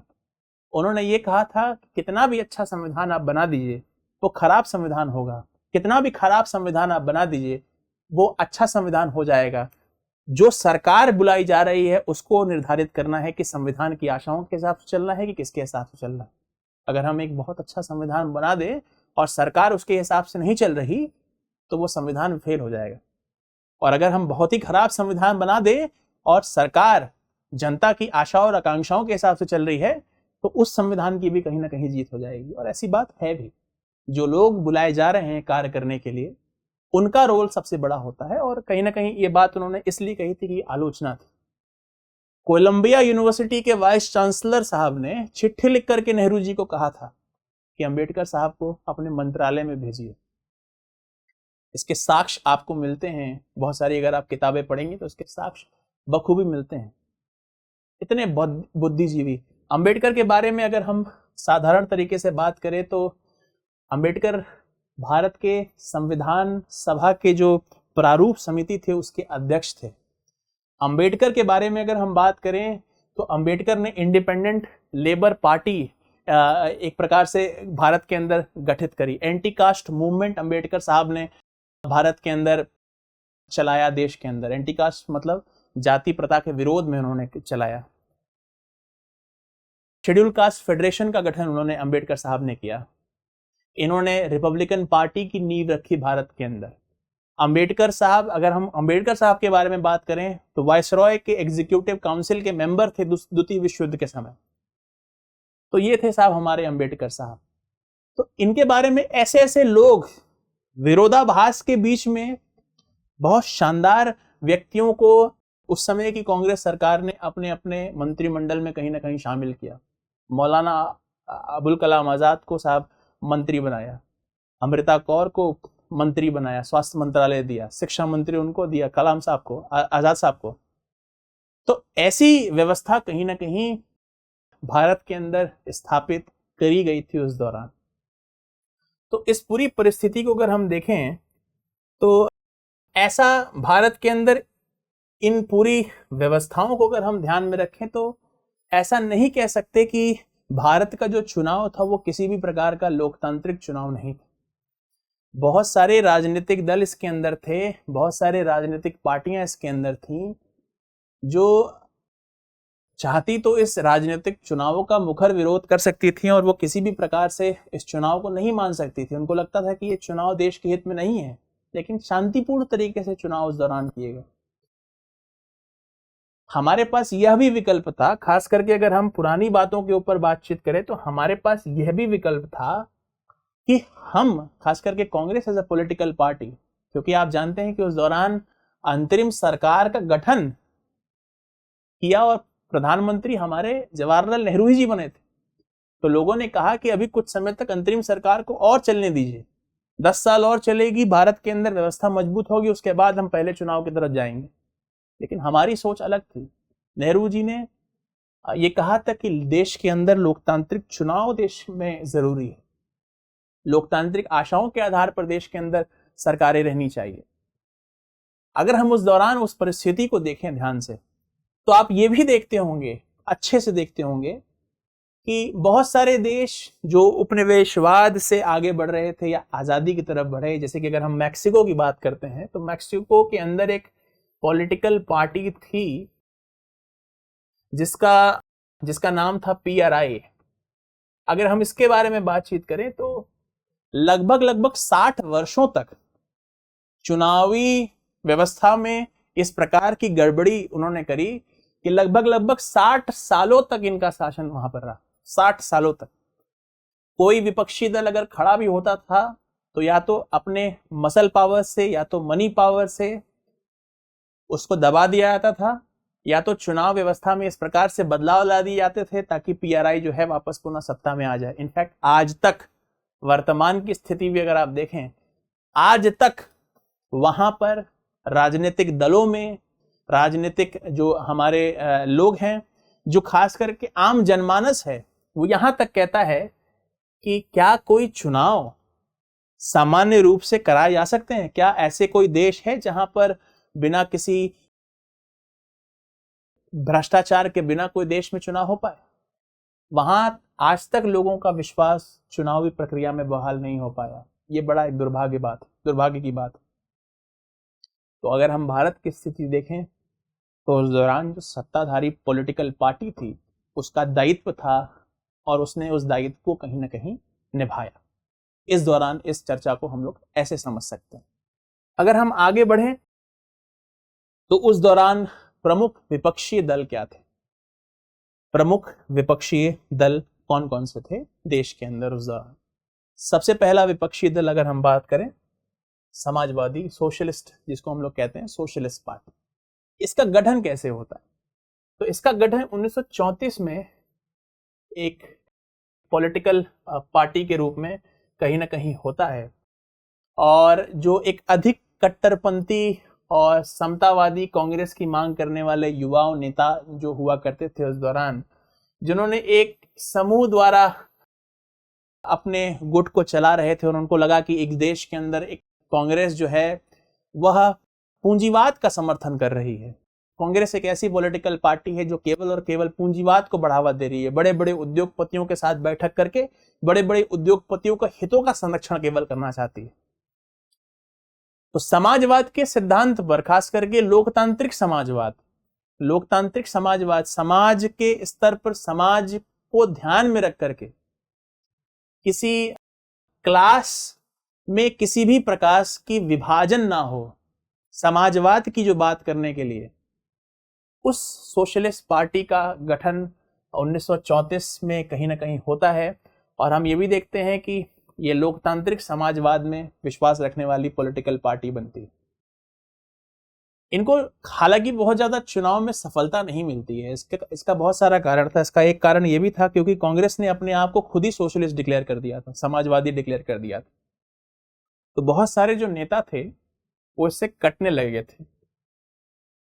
कांग्रेस के ऊपर ये आरोप ये लोग लगाते थे तो कि जो कांग्रेस है वह पूंजीवाद का समर्थन करती है, बल्कि होना चाहिए समाजवाद, समाज के हितों का संरक्षण होना चाहिए।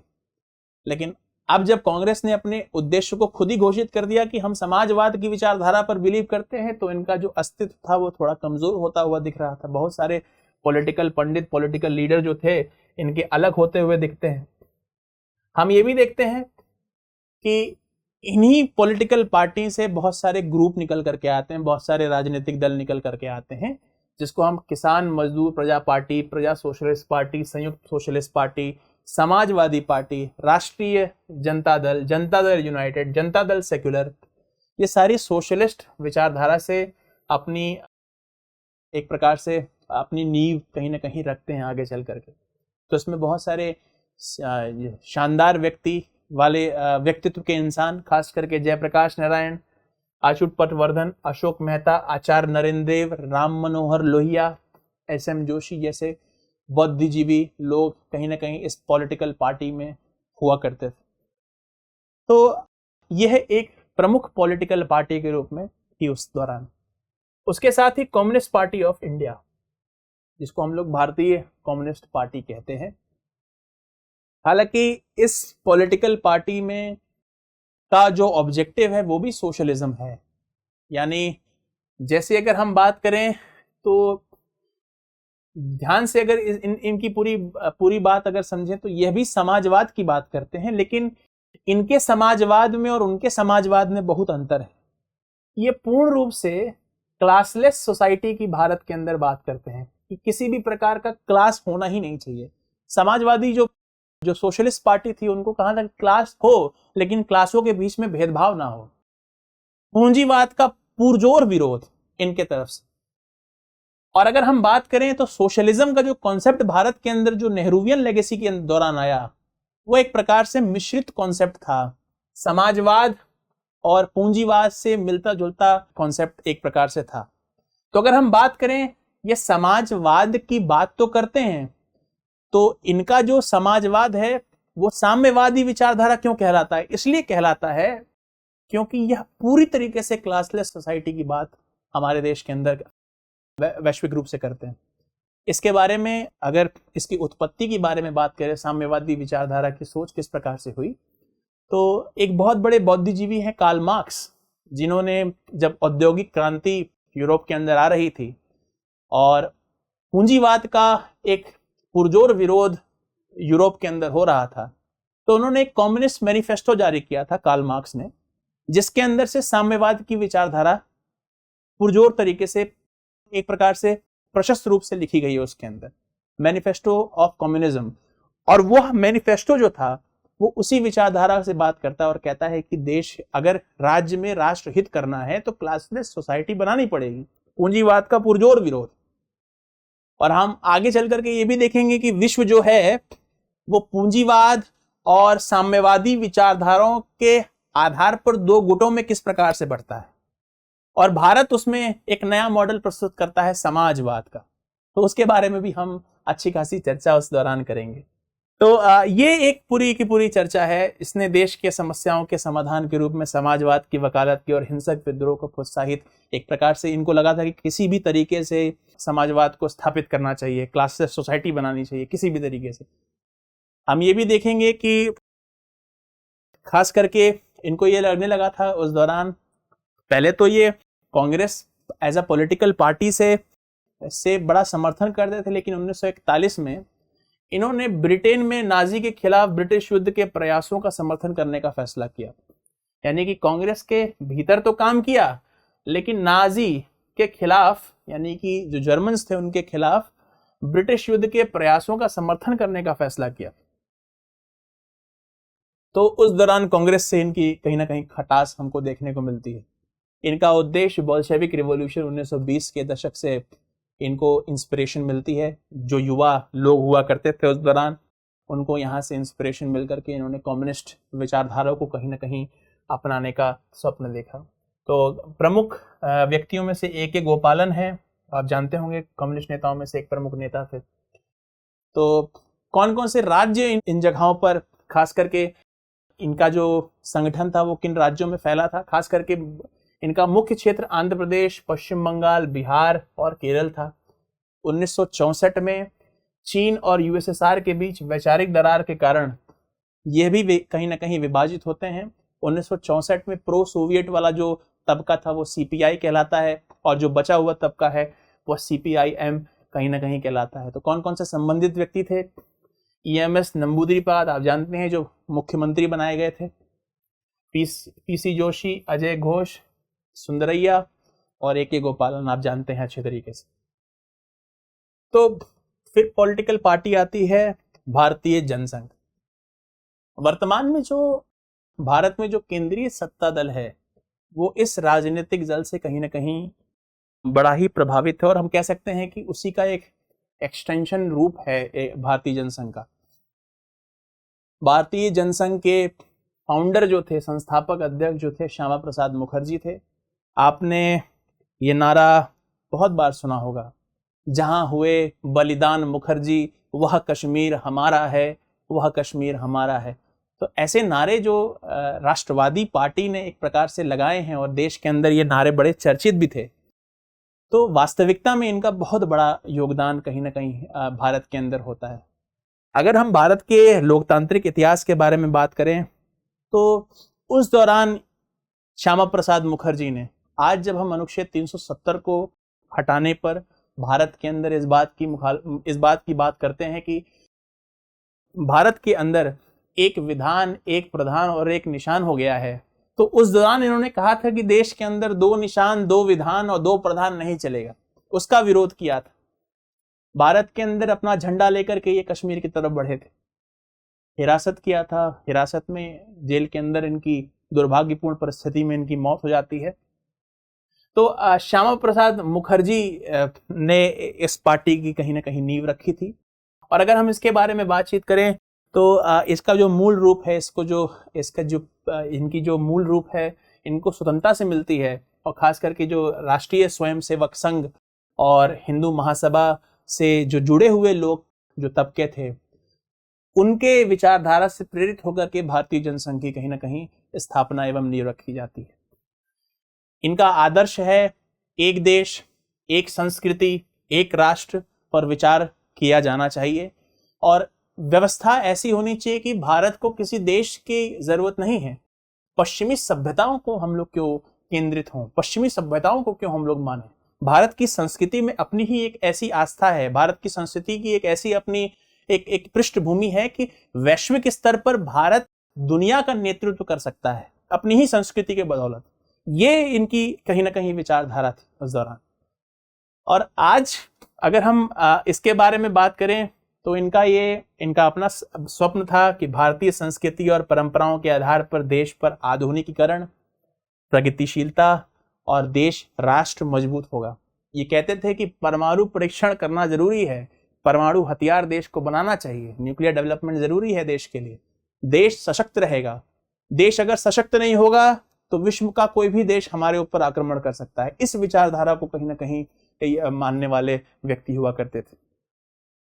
इनके जो अलग जो भारतीय जनसंघ के अदर फाउंडिंग मेंबर जैसे बलराज मधोक थे, दीनदयाल उपाध्याय, तो दीनदयाल उपाध्याय ने जी ने एकात्मक सिद्धांतवाद का, मानवतावाद का सिद्धांत कहीं ना कहीं दिया था। यानी कि अगर हम बात करें इंटीग्रल ह्यूमनिज्म का सिद्धांत, ये इंटीग्रल ह्यूमनिज्म का सिद्धांत वैश्विक पूंजीवाद एवं समाजवाद से बिल्कुल भी अलग था, और इसके बारे में 6ठे चैप्टर में हमारी आपसे अच्छी खासी चर्चा इसके बारे में होगी कि किस प्रकार से इन्होंने कैपिटलिस्टिक इंडिविजुअलिज्म और मार्क्सिस्ट सोशलिज्म के अगेंस्ट इन्होंने कहीं ना कहीं बात करी थी। इसके बारे में भी कहीं ना कहीं हम बात करेंगे। तो भाजपा, भारतीय जनता पार्टी की जड़ें जो हैं वो भारतीय जनसंघ से जुड़ी हुई हैं, यह आप अच्छे तरीके से जानते हैं। संबंधित व्यक्ति थे श्यामा प्रसाद मुखर्जी, दीनदयाल उपाध्याय और बलराज मधोक। ठीक है, चलिए अब आती है स्वतंत्र पार्टी। ये बहुत ही अच्छी आपको, क्योंकि ये कॉन्सेप्ट आपका डेवलप हुआ है कि पूंजीवाद क्या है, समाजवाद क्या होता है, इस बारे में आपका एक अच्छा खासा कॉन्सेप्ट डेवलप हुआ है। तो अगर हम बात करें स्वतंत्र पार्टी की, तो स्वतंत्र पार्टी कौन सी पॉलिटिकल पार्टी है? तो ये जो स्वतंत्र पार्टी है, ये अगर आप बात करें कांग्रेस के मैनिफेस्टो की, कांग्रेस के बारे में अगर हम बात करते हैं, तो अगर ध्यान दें कांग्रेस की, तो कांग्रेस ने अपने आप को समाजवादी घोषित कर दिया था पूरी तरीके से। अब यह जो कांग्रेस के अंदर जो तबका हुआ करता था, यह पूंजीवाद में विश्वास रखता था। उनको लगा था कि राज्य क्यों किसी आर्थिक रूप से किसी अर्थव्यवस्था को कंट्रोल करता है, पूरी इकोनॉमी फ्री कर देना चाहिए। पूंजीवाद देश के अंदर रहेगा, लोग अगर, जो लोगों के पास संपत्ति होगी तो उससे रोजगार आएगा, संसाधन मजबूत होंगे। तो एक प्रकार से जिस प्रकार की व्यवस्था अमेरिका मानता है, जो पूंजीवाद का समर्थन अमेरिका करता है, उसी की बात कहीं ना कहीं इन्होंने करी थी। इसका गठन 1959 में हुआ था। इन्होंने अपना मैनिफेस्टो 1961 में पेश किया था, जिसको हम लोग स्वतंत्र पार्टी कहते हैं, और जिसमें भूमि की सीमा, राज्य द्वारा खाद्यान्न व्यापार का अधिग्रहण, सहकारी खेती को अपनाने का आह्वान किया गया था। इसका विरोध कहीं ना कहीं ये लोग करते थे। अर्थव्यवस्था पर न्यूनतम सरकारी नियंत्रण की वकालत करी थी कि बिल्कुल भी अर्थव्यवस्था पर नियंत्रण सरकार का नहीं होना चाहिए। इसने केंद्रीकृत योजना, राष्ट्रीयकरण, सार्वजनिक क्षेत्र को बढ़ावा देने की नीतियों की आलोचना करी थी उस दौरान। जैसे कि हमने कहा, पूंजीवाद, खास करके आप देखेंगे जो गुटनिरपेक्षता उस समय की सरकार कर रही थी, गुटनिरपेक्षता का आंदोलन, गुटनिरपेक्षता का जो सिद्धांत उस समय की जो सरकार मान रही थी, उसका विरोध कहीं ना कहीं स्वतंत्र पार्टी के लोग कर रहे थे। संस्थापक सदस्यों में से सी राजगोपालाचारी सदस्य थे, जिनके बारे में अगर हम बात करें, जो पहले भारत रत्न जिनको दिया गया था, first recipient of Bharat Ratna हैं, ये सबसे पहला भारत रत्न इन्हीं को दिया गया था। ये संस्थापक सदस्यों में से एक है। तो इन्होंने अमेरिका के साथ अच्छे संबंधों की घोषणा करी थी कि अमेरिका के साथ हमारे संबंध बहुत अच्छे होने चाहिए। यूएसएसआर के साथ, सोवियत के साथ इन्होंने संबंधों का विरोध किया था। तो प्रगतिशील कर व्यवस्था और लाइसेंस व्यवस्था का विरोध किया इन्होंने कहा कि अमेरिका के साथ संबंध अच्छा करिए। यूएसएसआर नॉन अलाइन मूवमेंट जो आप चला रहे हैं, गुटनिरपेक्षता, उसका विरोध ये लोग करते थे। सदस्य कौन कौन से थे?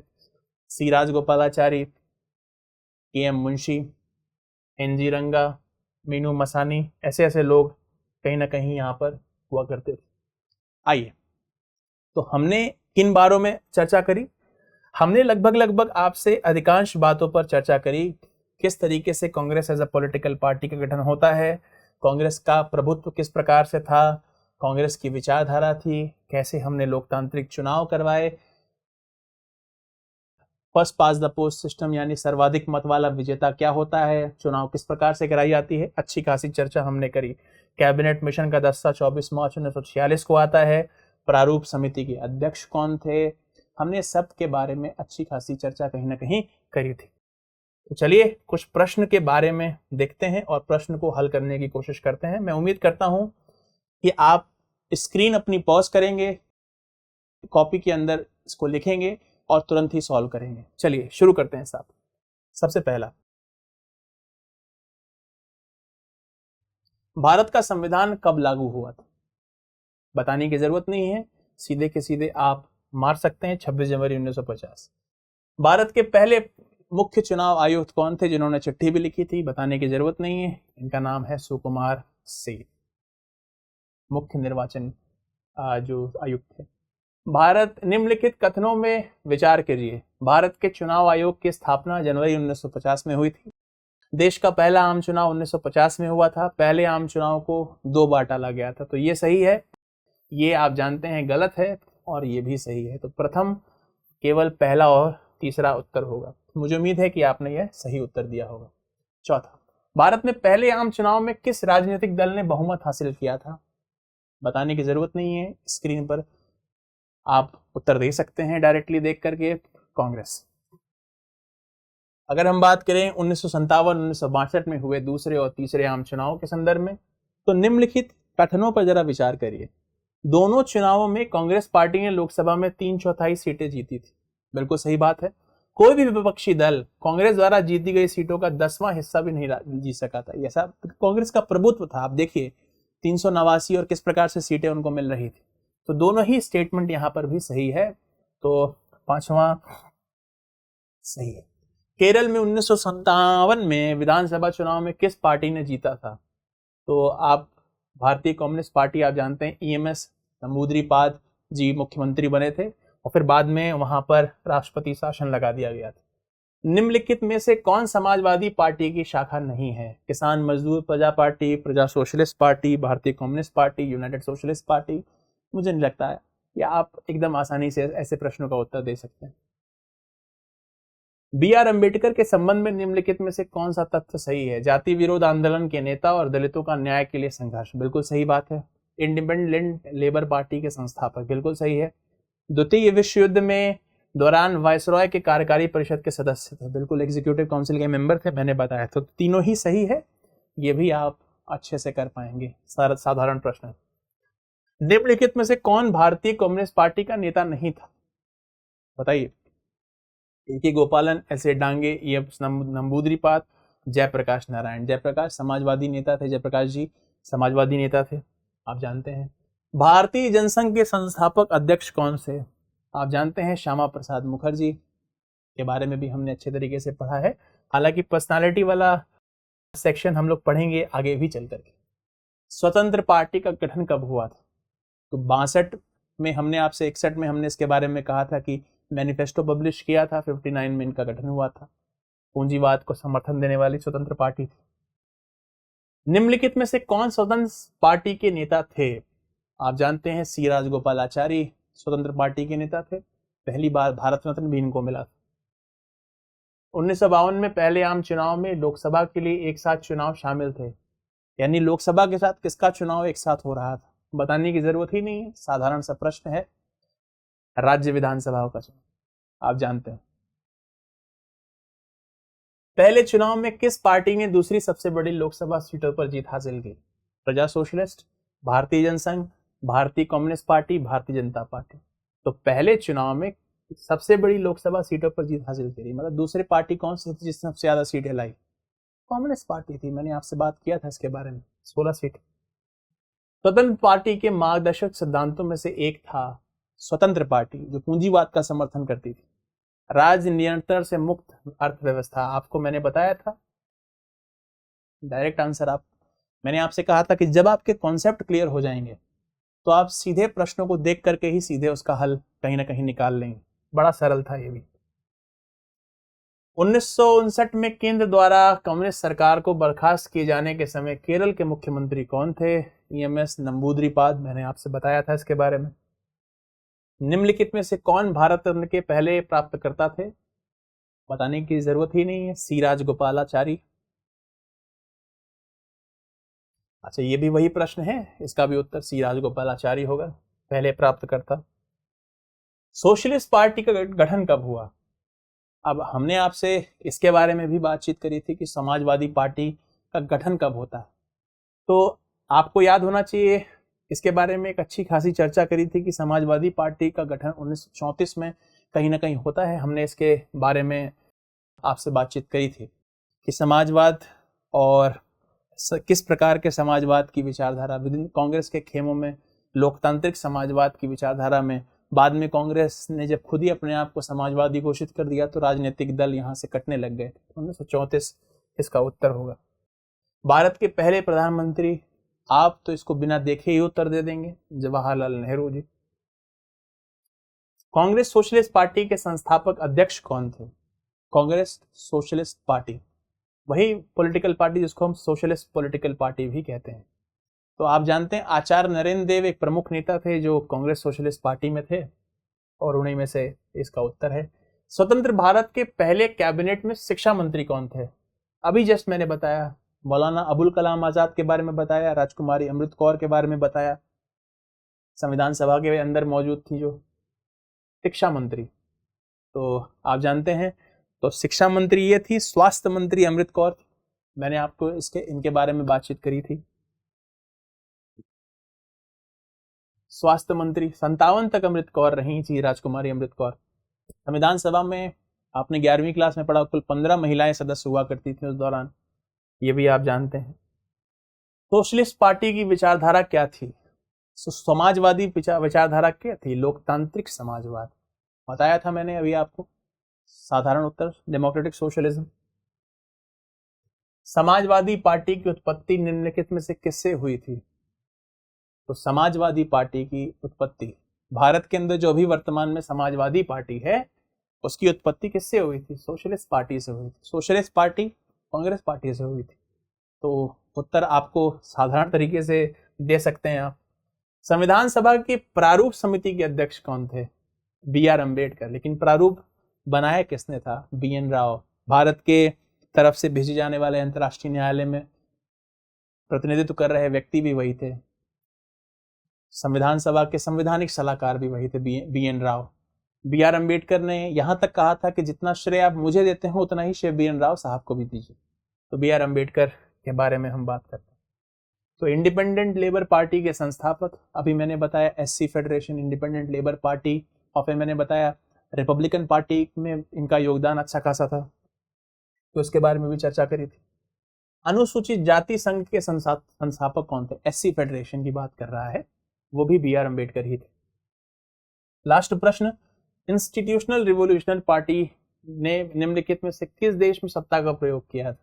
6 दशक तक सत्ता में शासन किया था। वहां के लोगों की आशाएं एक प्रकार से विरोध के स्वर में गूंज रही थी। आज तक लोगों को चुनाव पर विश्वास नहीं है, कहीं ना कहीं मैक्सिको बताएगा था मैंने। आखिरी प्रश्न आपके सामने, निम्नलिखित में से किसने एकात्मक मानववाद की अवधारणा दी थी? तो ये दीनदयाल उपाध्याय जी ने दी थी। मैंने आपसे अच्छे खासे चर्चाओं पर बातचीत करी थी। तो प्रिय मित्रों, आशा करता हूं कि आपने ये लेक्चर देखा होगा और आपको थोड़ी सी इस पाठ्यक्रम के ऊपर चर्चा मेरी अच्छी लगी होगी। तो इन प्रश्नों को आप हल करिएगा, कमेंट बॉक्स में अपना उत्तर दीजिएगा। बहुत बहुत धन्यवाद।